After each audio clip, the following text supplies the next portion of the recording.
यूं तो रोमांस और सोना को तंग करने का काम सिर्फ आदित्य का ही था।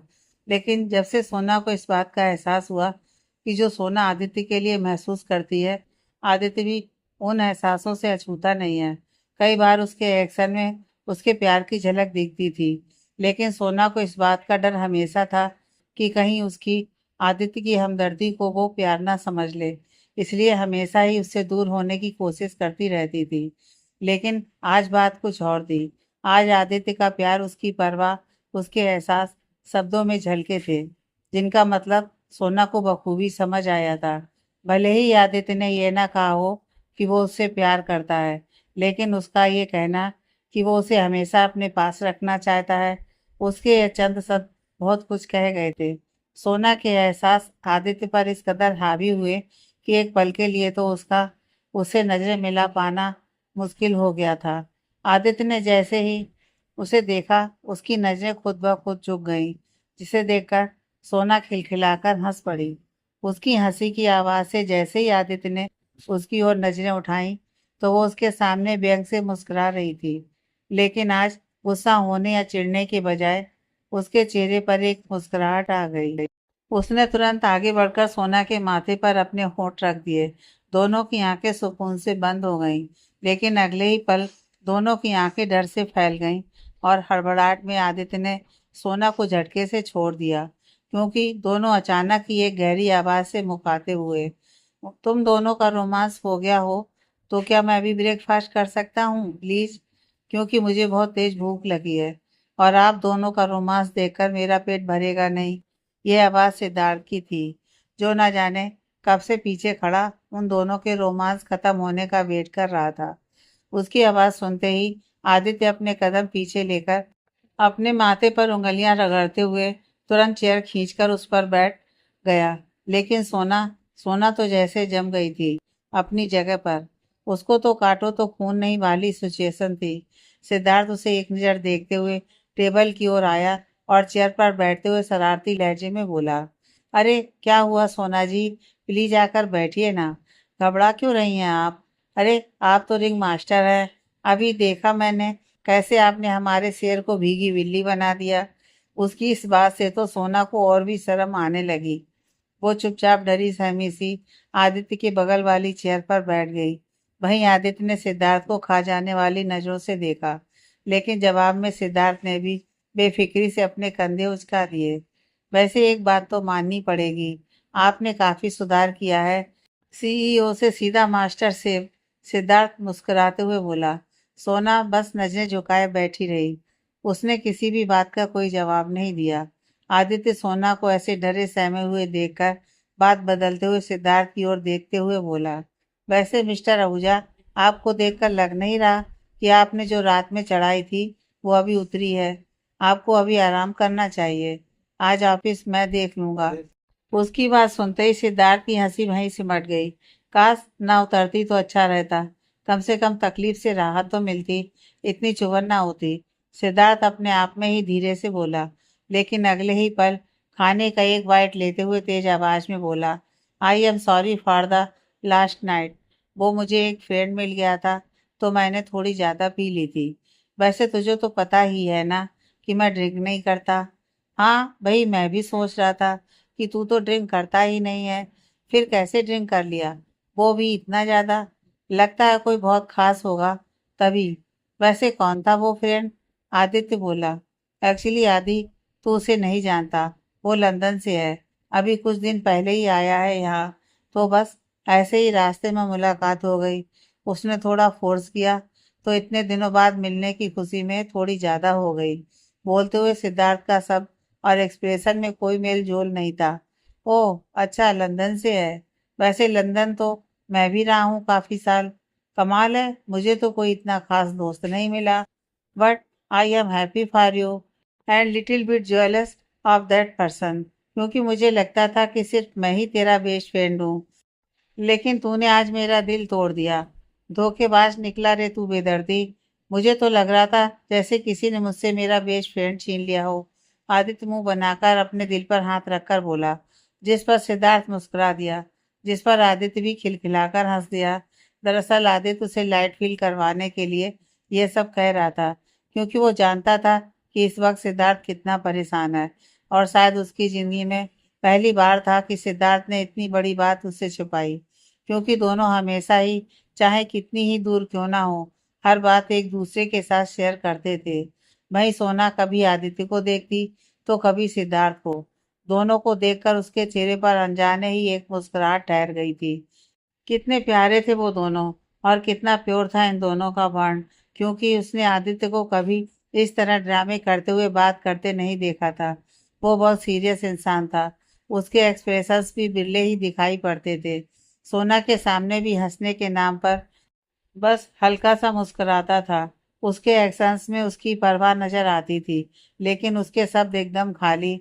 लेकिन आज सिद्धार्थ के साथ वो खुलकर बातें कर रहा था, खुलकर हंस रहा था, जो सोना ने पहली बार देखा। वो दोनों की बातों में बस खोई हुई, लेकिन सिद्धार्थ की आवाज से उसकी तंद्रा टूटी। तुझे पता है आदि, इस पूरी दुनिया में अगर मैंने कोई रिश्ता कमाया है तो वो बस तू है। सिर्फ और सिर्फ तू, दूसरा कोई भी नहीं।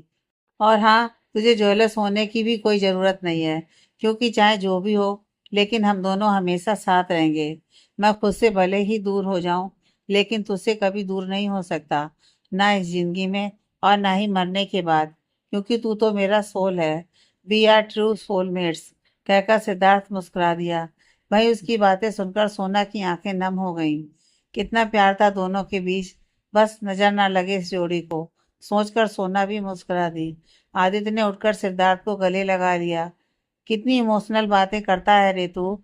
सिर्फ मैं तेरा सोल नहीं हूँ, तू भी मेरा दिल का सबसे कीमती टुकड़ा है। उसकी बात सुनकर सिद्धार्थ मुस्कुराते हुए उसके कान में धीरे से बोला, अच्छी बात है कि मुझे तो पता चल गया कि मैं तेरे दिल का सबसे कीमती टुकड़ा हूँ। लेकिन बुरी बात यह है कि जो टुकड़ा तेरे बगल में खड़ा है, उसको भी मेरी कीमत पता चल गई है। अब जब वो अपनी कीमत पूछेगा तो क्या कीमत लगाएगा तो उस टुकड़े की, ये सोच ले।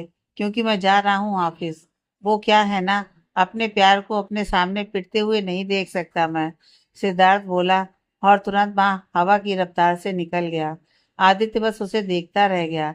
उसके जाते ही आदित्य ने सोना की ओर देखा, जो पहले से ही उसे देख रही थी। आदित्य ने कुछ कहने के लिए जैसे ही उसकी ओर कदम बढ़ाए, तो सोना ने उसे अपना हाथ दिखाकर रोक दिया। सोना, प्लीज मेरी बात तो सुनो, आदित्य बोला। सोना तुरंत अपने हाथ बांधकर खड़े होते हुए बोली, क्या सुने, क्या बोलना चाहते हैं आप? यही ना कि आप उनसे बहुत प्यार करते हैं और उनके बिना एक पल भी नहीं रह सकते, यही ना? ऐसी कोई बात नहीं है। मैं बस ये कह रहा था कि क्या की क्या हम झूठ बोल रहे हैं? बोलिए, क्या आप उनसे प्यार नहीं करते? सोना उसे एक उंगली दिखाते हुए बोली, हाँ मैं उससे बहुत प्यार करता हूँ। लेकिन लेकिन क्या? अब क्या और रह गया है सुनाने को? जितना आपने बोल दिया है और सुना दिया है काफी नहीं है क्या आपके लिए? अभी कुछ और भी कहना है आपको? लेकिन के बाद, हे भगवान, बस यही दिन रह गया था देखने को, कहकर अपने दुपट्टे को अपने मुंह पर लगाकर तेज आवाज में रोते हुए वहां से भाग गई। आदित्य वहीं खड़ा उसे बेबसी और हैरानी के मिले जुले भावों के साथ देखते रह गया, जैसे उसने कोई गुनाह कर दिया हो अपने दोस्त से ये कहकर कि वो उससे बहुत प्यार करता है। वो खड़ा बस ये सोच ही रहा था कि इसका फोन रिंग किया। स्क्रीन पर फ्लैश हो रहे नंबर को देखकर आदित्य ने तुरंत फोन उठा लिया। फोन की दूसरी ओर वाले इंसान ने जो भी कहा, उसे सुनकर उसके चेहरे के भाव थोड़े सख्त हो गए।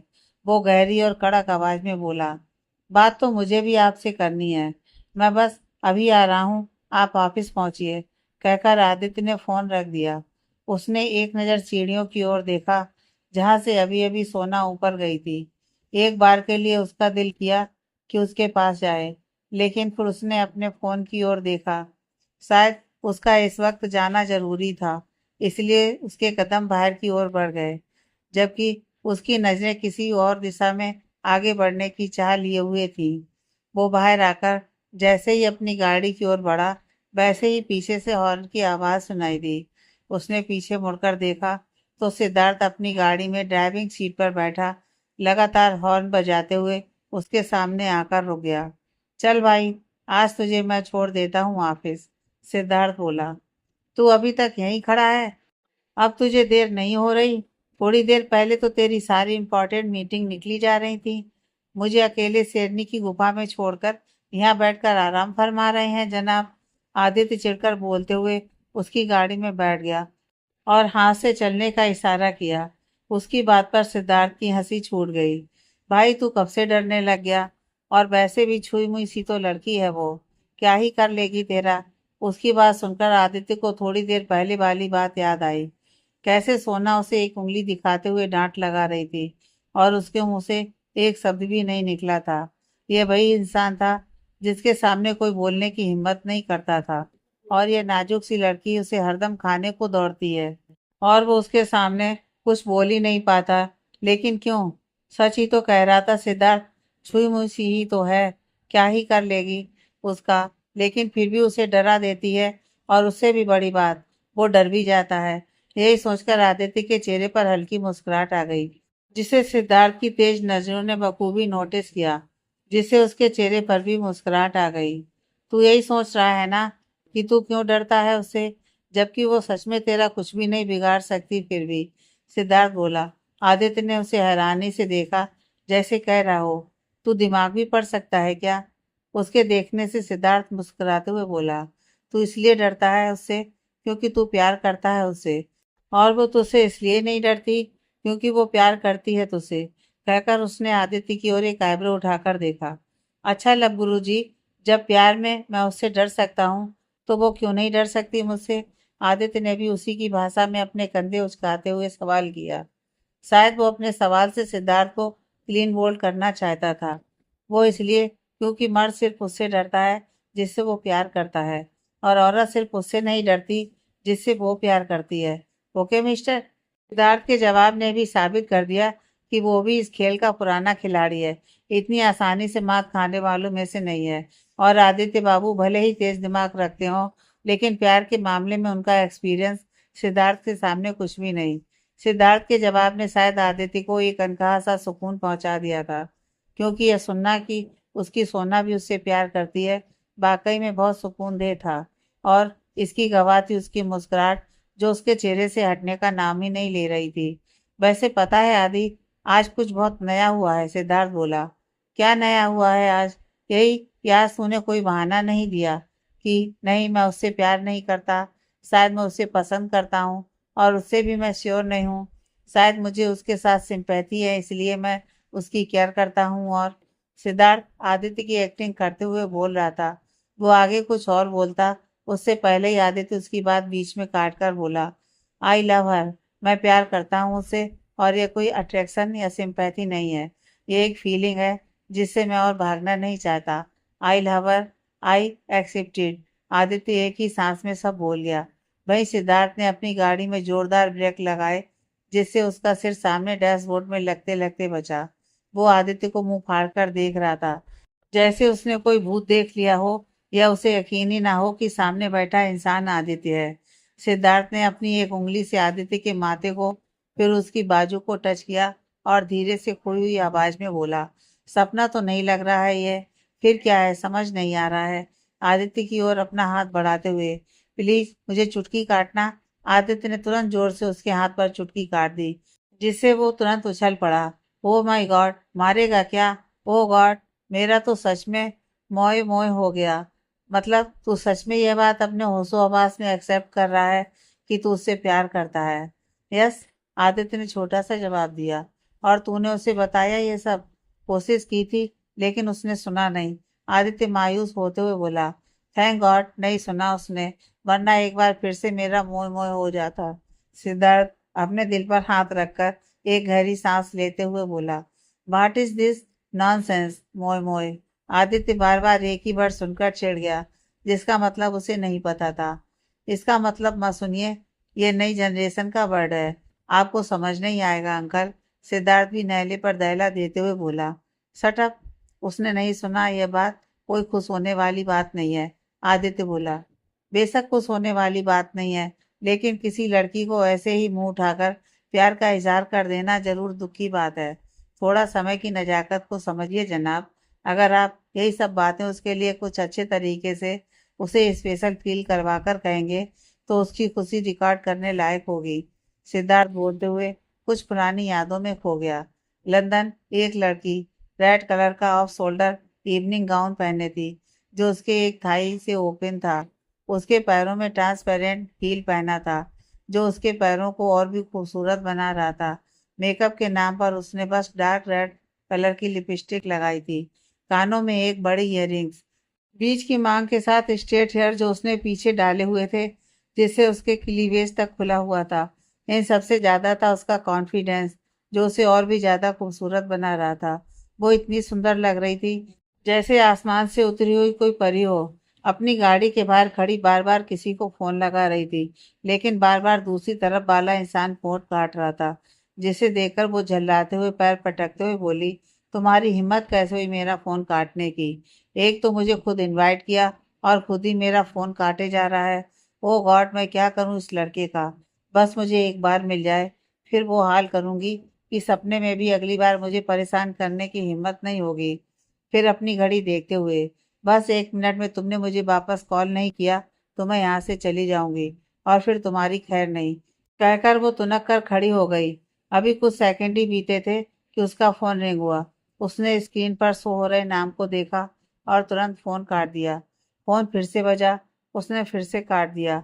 ऐसे ही कई बार फोन रिंग किया और उसने उतनी ही बार कट कर दिया और मुंह बनाकर अपने हाथ बांधकर खड़ी हो गई। फिर एक बार उसके फोन पर बीप की आवाज के साथ एक वॉइस नोट आया। मुंह फुलाकर ही उसने उसे ओपन किया। Sana, I am so sorry phone नहीं उठाने के लिए। प्लीज अब गुस्सा छोड़ दो और अंदर आ जाओ। प्लीज एक बार आ जाओ, फिर उसके बाद जितना गुस्सा करना है उतना जी भरकर करना। Okay, come in please. अब देखो कितना सर टपक रहा है, तब से तो मेरी कोई पड़ी ही नहीं थी इसको, वो मुंह बनाकर बोली। लेकिन अगले ही पल अंदर की ओर कदम बढ़ा दिए। उसके पहुंचते ही गेटमैन ने उसे एक रेड रोज का बुके देते हुए हाथ बढ़ाकर कहा, दिस वे प्लीज। वो हाथ में बुके लेते हुए जैसे ही अंदर एंटर की, उसकी आंखें हैरानी से फैल गईं और उसके चेहरे पर मुस्कुराहट आ गई, क्योंकि सामने पूरे कॉरिडोर में रेड रोज बिछे हुए थे और उसे उन पर चलकर जाना था। उन फूलों पर चलते हुए लग रहा था कि जैसे वो कोई प्रिंसेस हो। उसके चेहरे की हंसी जैसे जा ही नहीं रही थी। कॉरिडोर के आखिर में लिफ्ट था। लिफ्ट के बाहर खड़े आदमी ने उसे एक और रेड रोजेस का बुके दिया, जिसमें एक कार्ड था जिस पर लिखा था 12th फ्लोर। लिफ्ट के अंदर जाकर उसने 12th फ्लोर का बटन दबा दिया। वो बहुत खुश थी, साथ ही सरप्राइज्ड भी। उसे कुछ समझ में नहीं आ रहा था। वो तो सिर्फ एक डिनर पर आई थी। डिनर इतना ज्यादा स्पेशल होगा उसने सोचा भी नहीं था। तभी लिफ्ट का दरवाजा खुल गया। जैसे ही उसने लिफ्ट के बाहर कदम रखा, सामने खड़े एक आदमी ने उसे एक बुके थमाते हुए एक कार्ड पकड़ा दिया, जिस पर लिखा था, finally you are here, thank you. उस आदमी ने उसे सामने रूम की तरफ इशारा किया। इस वक्त उसके हाथ में 3 रेड रोजेस के बुके थे, जो सच में इतने भारी और बड़े थे कि उसने अपनी दोनों बाहों में समेट कर रखा था, जिससे वो गिर ना जाए। बुके के साथ खुद को संभालते हुए वो आगे बढ़ी और उस रूम के दरवाजे को अपने हाथ से बुके संभालते हुए खोला, तो पूरे रूम में अंधेरा था। उसने इधर उधर देखा तो अंधेरे की वजह से उसे कुछ नजर नहीं आया। उसने आगे कदम बढ़ाते हुए कहा, ओ गॉड, यहाँ इतना अंधेरा क्यों है?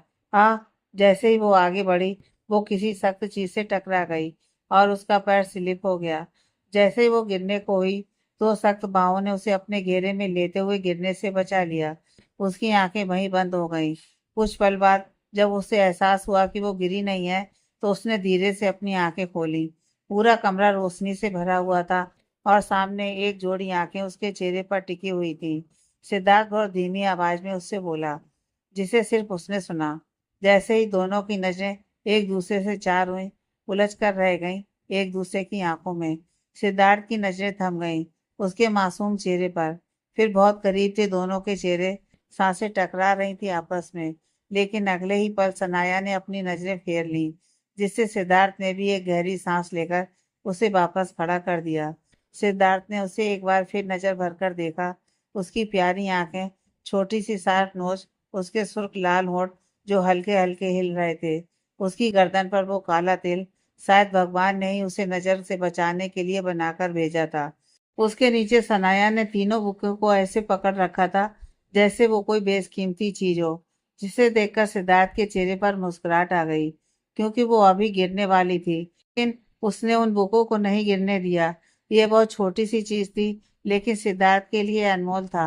दरअसल शोल्डर्स जो खुले हुए थे, वो अभी उन बुकों की वजह से पूरे कवर थे। ओ सिद्धार्थ, तुम भी ना, ये सब करने की क्या जरूरत थी? सिर्फ एक डिनर ही तो था। तुमने तो एक सिंपल से डिनर को किसी रॉयल डिनर की तरह बना दिया। तुम्हें पता है, जब मैं नीचे कॉरिडोर में आ रही थी तो पूरा फ्लोर ही रेड रोज से कवर था। मुझे तो लग रहा था जैसे मुझे सिद्धार्थ आहूजा ने नहीं, प्रिंस हैरी ने डिनर के लिए बुलाया हो। सीरियसली? और ऊपर से इतने सारे रोजेस! ओ गॉड! सनाया ने बोलते हुए पीछे मुड़कर तीनों बुके को टेबल पर रख दिया। ये सच में मेरे लिए ही है ना?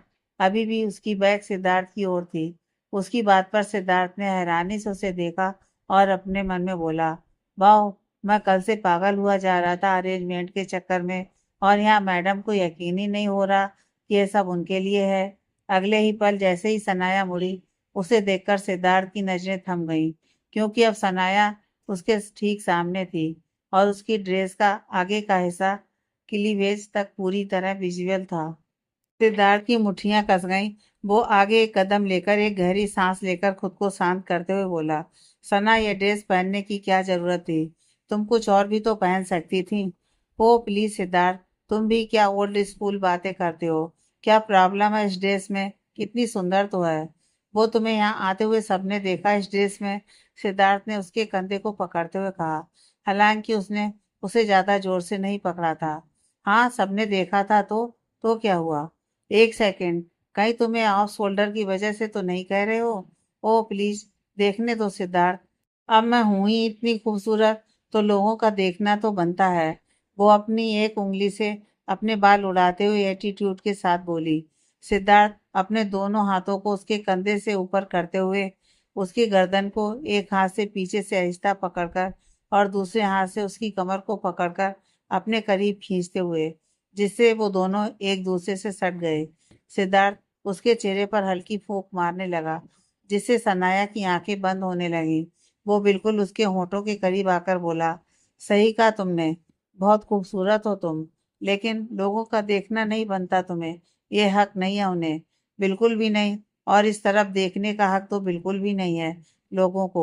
सिद्धार्थ बोला, अच्छा, फिर किसे है ये हक? सनाया ने अपनी खुलती मिचती आंखों के साथ बोला।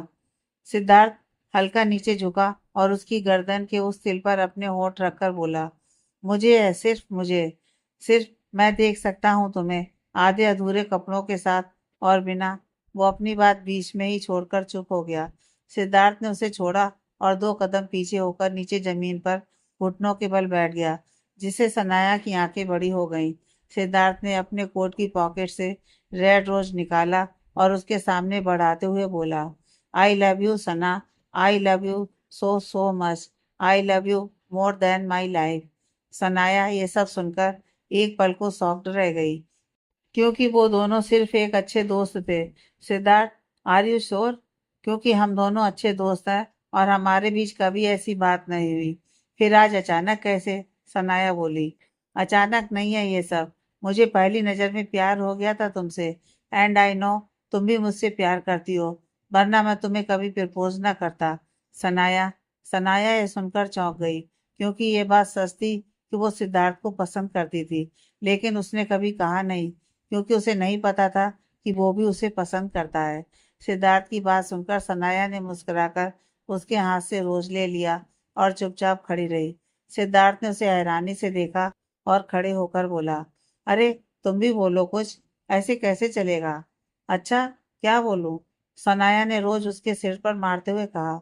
सिद्धार्थ ने उसकी कमर पकड़कर अपने करीब खींचा और उसकी आंखों में देखते हुए बोला, भाई जो मैं सुनना चाहता हूँ। सनाया ने उसके कोट के कॉलर को पकड़कर उसे हल्का सा झुकाया और उसके होंठ पर अपने होंठ रख दिए। सिद्धार्थ के लिए तो ये किसी सपने से कम नहीं था। न जाने कितनी देर दोनों एक दूसरे में उलझे रहे। थोड़ी देर बाद सिद्धार्थ ने उसे छोड़ दिया और उसके हाथ थामकर आगे आया। उसने कुर्सी खिसकाकर सनाया को उस पर बैठने का इशारा किया और इशारा पाते ही वो उस पर बैठ गई। राउंड टेबल की दूसरी ओर जाकर सिद्धार्थ बैठ गया और सनाया का हाथ थामकर उस पर अपने होंठ रख दिए। वैसे मिस्टर आहूजा, एक बुके में भी काम चल सकता था। आपकी वजह से मुझे 3-3 बुके उठाने पड़े। सनाया शिकायती लहजे में बोली। नहीं मिस शेरगिल, एक बुके में काम नहीं चलता। पता है क्यों? क्योंकि इन बुकेज के हर एक फूल को मैंने खुद अपने हाथों से सजाया है, और इसका हर एक फूल मेरे प्यार की निशानी है। तुम्हें पता है, इसमें पूरे 93 फ्लावर्स हैं। एवरी बुकेट हैज 31 फ्लावर्स, और एक फ्लावर मतलब जो मैंने तुम्हें अभी दिया, 94 हो गए। क्योंकि मेरे पास आते ही आज हमें मिले हुए 94 डेज हो चुके हैं। सिद्धार्थ की बात सुनकर सनाया चौंक कर बोली, क्या सच में हमें 94 डेज हो चुके हैं और तुम्हें याद भी है? Good job mister Ahuja, you are so a. बोलकर सनाया ने अपने दोनों हाथों से उसके गालों को खींच दिया। आह, ऊह, आर यू मैड सनाया? इतने जोर से कौन खींचता है? सिद्धार्थ अपने गाल को रब करते हुए बोला। मैं करती हूँ इतनी जोर से। अगर आपको कोई प्रॉब्लम है इस बात से तो मैं चली जाती हूँ। सनाया मुंह बनाकर बोलते हुए जाने के लिए खड़ी होने लगी। वो खड़ी होती उससे पहले ही सिद्धार्थ ने उसका हाथ पकड़कर वहीं बिठा दिया और उसके सामने घुटनों के बल नीचे बैठकर उसके हाथों को अपने हाथ में लेकर बोला, मुझे तुम्हारी किसी बात से कोई दिक्कत नहीं है, और अगर होगी भी ना कभी, तो मैं बदल लूंगा खुद को। जैसे तुम चाहोगी बिल्कुल वैसे ही बन जाऊंगा। लेकिन कभी ऐसे छोड़कर जाने की बात मत करना, मैं बर्दाश्त नहीं कर पाऊंगा। Hey Sid, come on. भाई are you so sensitive? I was just kidding man, Sanaya बोली। मैं उतना भी सेंसिटिव नहीं हूँ। हाँ बस, अगर बात तुम्हारी आएगी तो मैं कुछ भी कर सकता हूँ। सिद्धार्थ हल्का मुस्कुराया और अपनी चेयर पर आकर बैठ गया। थोड़ी देर में डिनर आ गया। सनाया ने देखा सारी चीज़ें उसकी फेवरेट थी, लेकिन देखकर वो थोड़ा सरप्राइज भी थी कि उसने तो कभी अपने फेवरेट डिशेस के बारे में बताया नहीं। फिर उसने कैसे पता कर लिया? लेकिन साथ ही वो बहुत खुश भी थी। जो वो सिद्धार्थ के लिए फील करती है, वो भी उसके लिए वही फील करता है। सनाया खाना खा रही थी, वहीं सिद्धार्थ बीच बीच में उसे खाते हुए देख रहा था। उसका पूरा ध्यान खाने पर था, लेकिन सिद्धार्थ की नज़रों को वो खुद पर महसूस कर पा रही थी। वैसे सिद्धार्थ, मेरे मजाक में बोलने से तुम इतना हर्ट हो गए? अगर मैं सच में कभी तुम्हें छोड़कर चली गई तो तुम क्या करोगे? बोलते हुए सनाया का चेहरा एकदम शांत और गंभीर था। सना प्लीज, मैं ये सब सोचना भी नहीं चाहता हूँ अपनी फर्स्ट डेट पर, और तुम भी मत सोचो प्लीज, कहकर मुस्कुरा दिया। सनाया हल्का सा मुस्कुराई और अपनी जगह से उठकर सिद्धार्थ के पास आकर झुककर उसके चेहरे के बिल्कुल नजदीक जाकर बोली, I love you my gentleman, कहकर उसके होंठों पर होंठ टिका दिए, जिससे सिद्धार्थ की आंखें एक पल के लिए बड़ी हुई, लेकिन अगले ही पल सुकून से बंद हो गईं। थोड़ी देर बाद दोनों एक दूसरे से अलग हुए। सिद्धार्थ मुस्कुराते हुए बोला, are you looking so hot, I want to click your picture. Okay, pose करती हूँ, सनाया हंसते हुए बोली। सिद्धार्थ, एक तेज आवाज उसके कानों में पड़ी, जिससे वो अपने सेंस में वापस आया। Flashback and. ये आवाज आदित्य की थी। सिद्धार्थ कब से गाड़ी अपनी धुन में चलाए जा रहा था।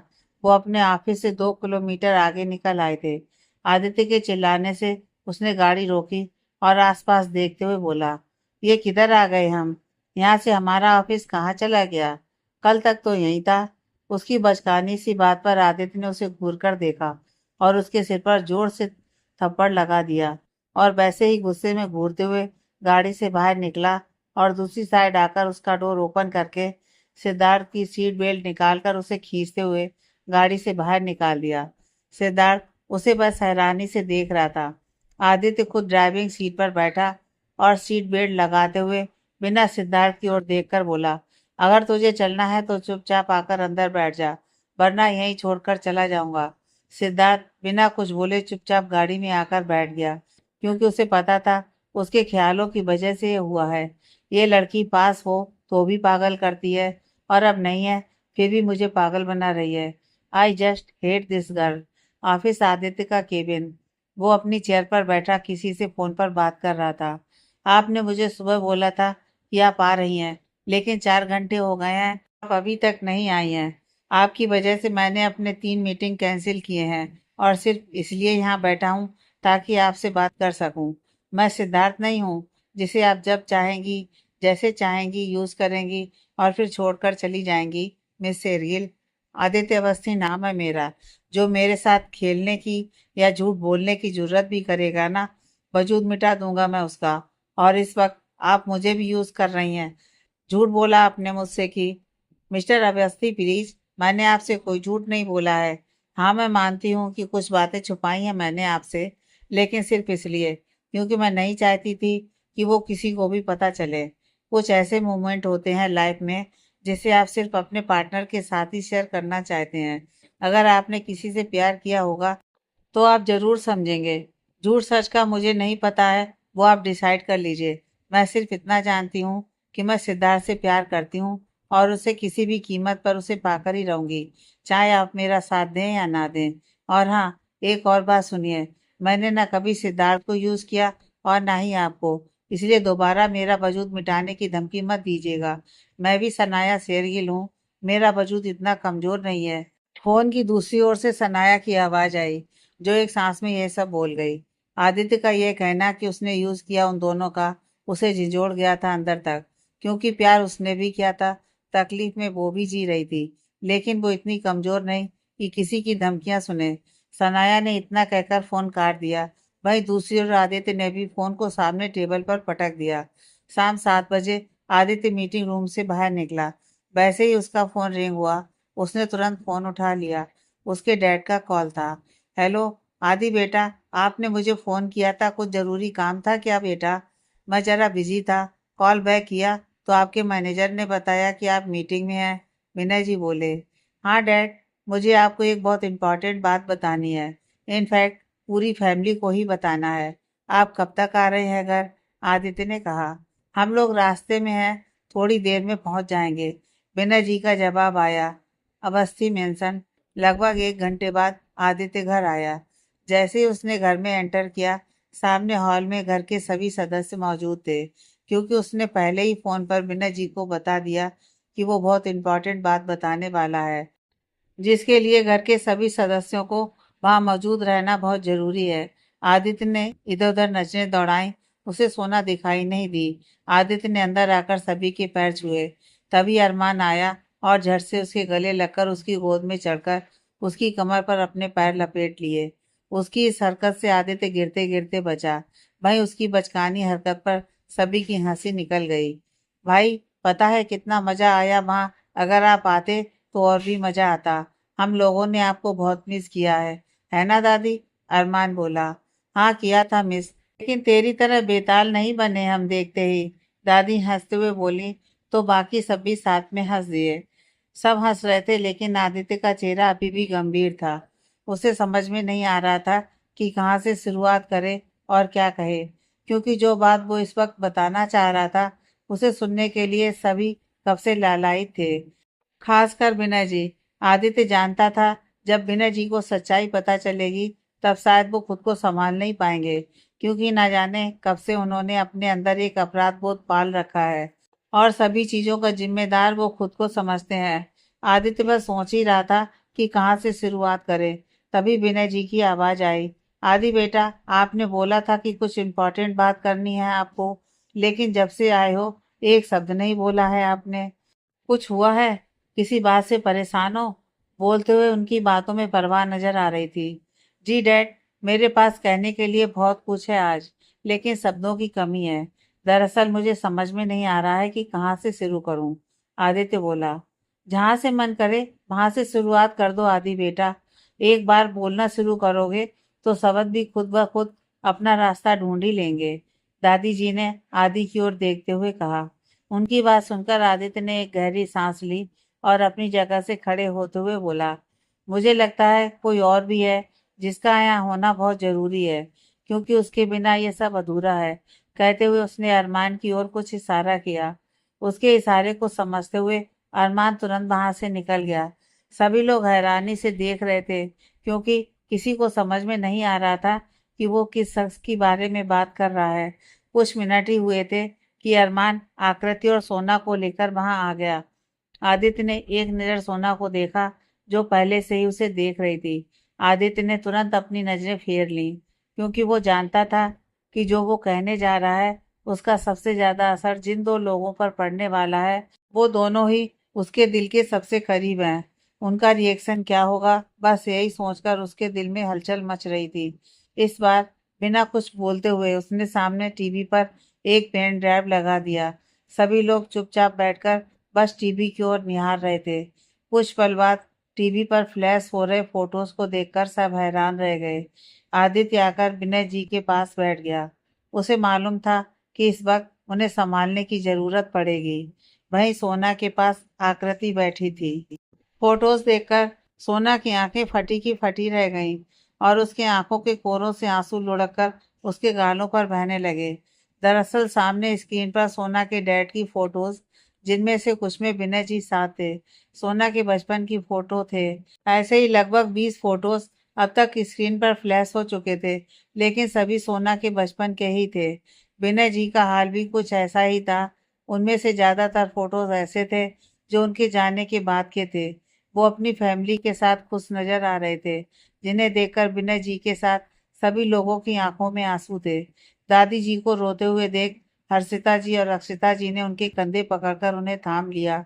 इसके साथ ही आदित्य ने रिमोट से स्क्रीन ऑफ कर दिया। सभी लोग जहाँ के तहाँ बस मूर्त बनकर बैठे थे। उनमें से किसी के पास कोई जवाब नहीं था। पूरे हॉल में एक अनचाही सी खामोशी पसर गई। इन सबके बीच आदित्य का ध्यान सबसे ज्यादा सोना पर था और उसके चेहरे के भाव को पढ़ने की कोशिश कर रहा था, लेकिन नाकामयाब रहा, क्योंकि उसका चेहरा भावहीन था। वो बस शून्य में देखे जा रही थी। उसके पास आकृति बैठी थी, जिसकी आंखें नम थीं, लेकिन उसका ध्यान सोना पर ना होकर सामने टीवी स्क्रीन पर था, जो अब बंद हो चुकी थी। लेकिन सबकी नजरें अभी भी वहीं ठहरी थी। कुछ देर बाद खामोशी को तोड़ते हुए एक धीमी लेकिन भरी हुई आवाज आई। के भाई साहब की बिटिया का कुछ पता चला? कहाँ है वो? आपने कहा था कि वो यहीं दिल्ली में है और जल्दी ही आप उसे ढूंढ लेंगे। ये आवाज अनज जी की थी और उनका सवाल आदित्य के लिए था। हाँ, आदित्य ने छोटा सा जवाब दिया, जिससे सभी की भीगी पलकें उसकी ओर उठ गईं। हर जगह खामोशी थी, लेकिन सभी की नजरों में अनगिनत सवाल थे, जिन्हें आदित्य बिना सुने समझ गया था। आप लोग के अंकल की बेटी से मिलना चाहते हैं ना? मैं मिला दूंगा उससे आप सबको, लेकिन ऐसे नहीं। उसके लिए आप सबको अपने आंसू पोंछने होंगे और एक स्माइल करनी होगी, क्योंकि ये खुशी की बात है। आदित्य हल्का मुस्कुराते हुए बोला। सभी ने झट से अपने आंसू साफ कर लिए, लेकिन सबसे ज्यादा स्पीड जिस इंसान की थी वो थे विनय जी। आदित्य अपनी जगह से उठकर सोना के सामने खड़ा हो गया, जो अभी भी खामोशी से बैठी थी। इसके आंसू सूख चुके थे। उसको इस हाल में देखना आदित्य के लिए बहुत मुश्किल था। उसका दिल चाह रहा था कि उसे कसकर अपनी बाहों में थाम ले और कहे उससे कि वो है उसके साथ हमेशा हमेशा के लिए। उसके रहते उसे कोई तकलीफ छू भी नहीं पाएगी। लेकिन ये सब कहने से ज्यादा जरूरी आज कुछ और भी था। आदित्य ने सोना का हाथ थामा। उसकी नजरें अभी भी झुकी हुई थी, क्योंकि आगे जो होने वाला था उसका एहसास उसे हो चुका था। आदित्य ने उसका हाथ थामकर उसे उठाया और सबके सामने लाकर खड़ा कर दिया। सभी उसे हैरानी से देख रहे थे।